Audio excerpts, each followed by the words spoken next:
Bismillahirrahmanirrahim. Assalamualaikum warahmatullahi wabarakatuh. Alhamdulillahirabbil alamin, wassalatu wassalamu ala asrofil anbiya'i wal mursalin wa ala alihi washabihi ajmain.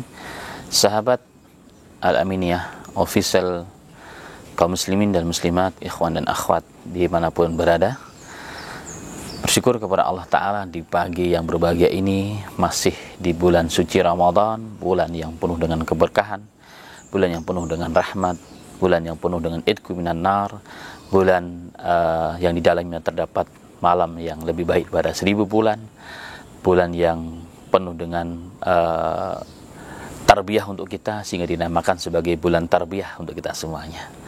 Berangkat dari awal kalimat bahwa bulan Ramadan adalah bulan tarbiyah, berarti bulan itu islah untuk perbaikan kita semuanya. Maka pada video singkat kali yang berbahagia ini, saya akan menyampaikan satu materi singkat yang hakikatnya adalah nasihat untuk saya pribadi.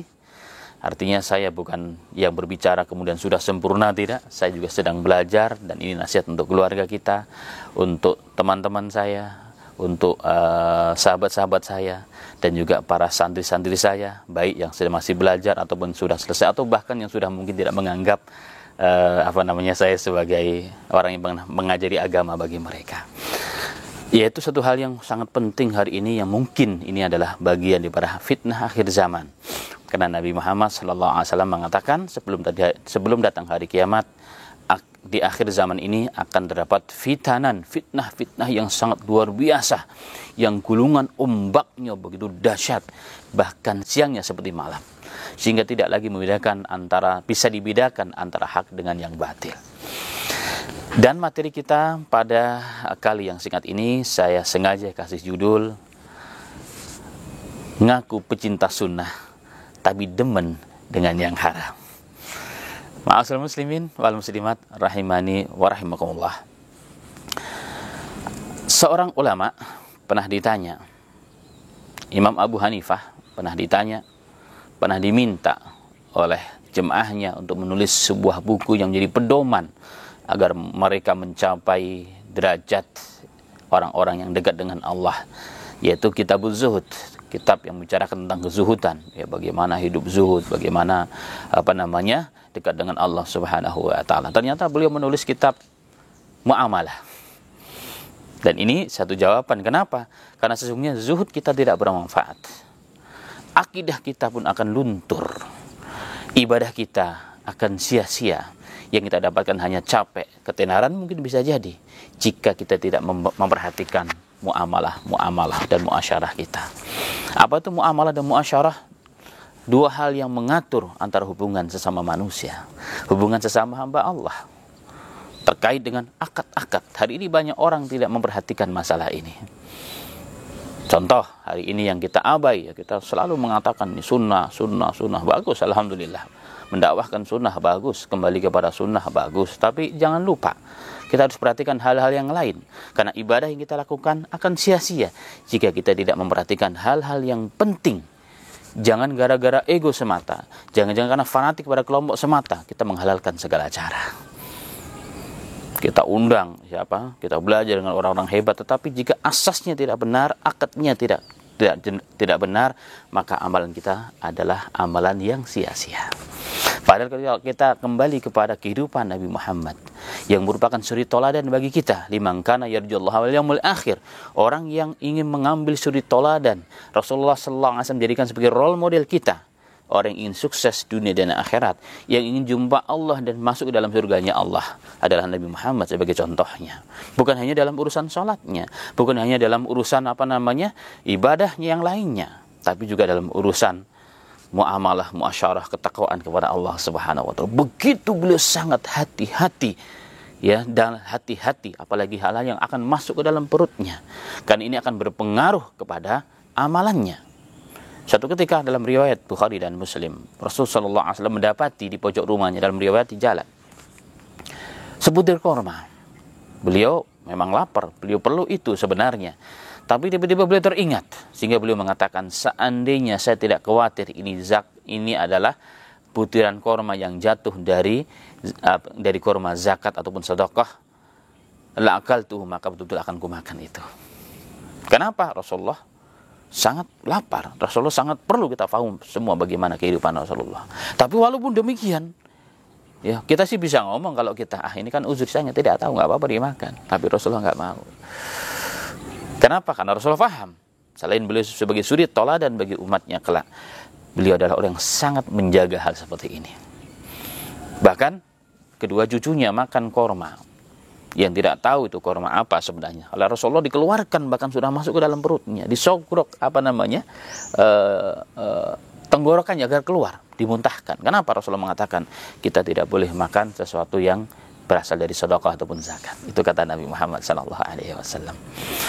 Subhanallah, ma'asal muslimin. Kenapa para nabi diperintahkan untuk makan yang halalan thayyibah? Kenapa kaum mukminin diperintahkan dalam Al-Quran untuk memakan halalan dan thayyibah?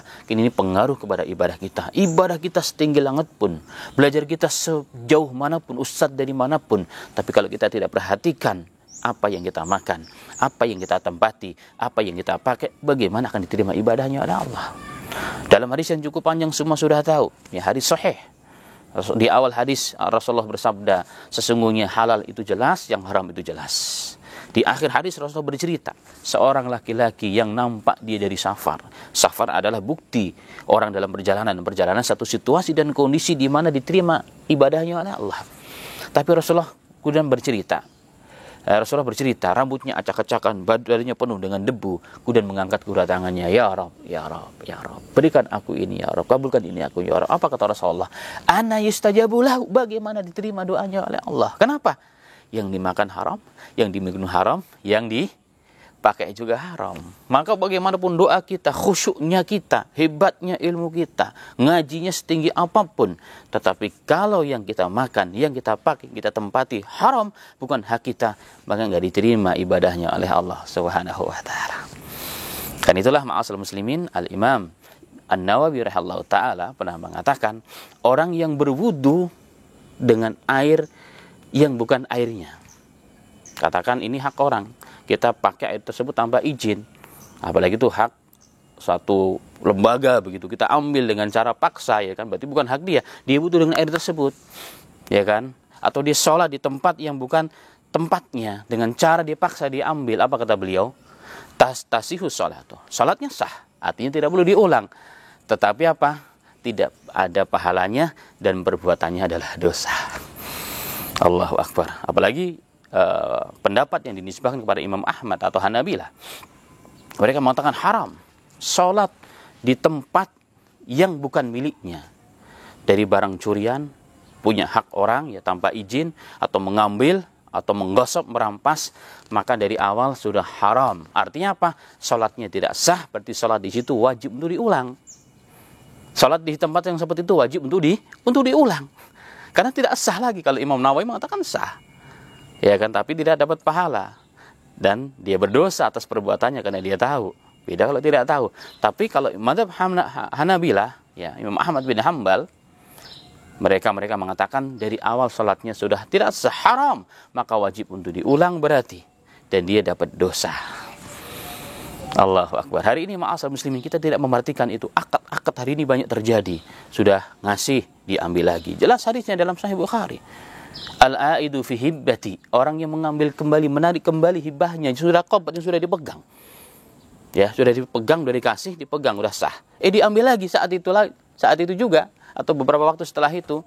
Maka apa kata Rasulullah? Seperti anjing yang muntah, kemudian ditelan muntahannya. Artinya apa? Haram. Jika digunakan benda itu, dia haram. Kalau untuk sholat berarti tidak diterima sholatnya. Ya walaupun mungkin sah kalau menurut pendapat Imam Nawawi. Subhanallah. Bayangkan apalagi kalau udah ngasih lama, ya kan? Tidak ada alasan syariat untuk diambil kembali, kecuali dibuat-buat. Apalagi sebidang tanah mungkin sudah dikasih, sudah dibangun oleh yang nadir, yang dikasih tadi, yang diberikan atau nadirnya kalau itu adalah wakaf, sudah dibangun jadi bangunan besar, diambil kembali, bukan lagi muntahan. Anjing yang baru muntah mungkin sudah jadi belatung kali, dimakan, apa hukumnya kira-kira ma'asal muslimin? Inilah yang kadang-kadang kita tidak perhatikan.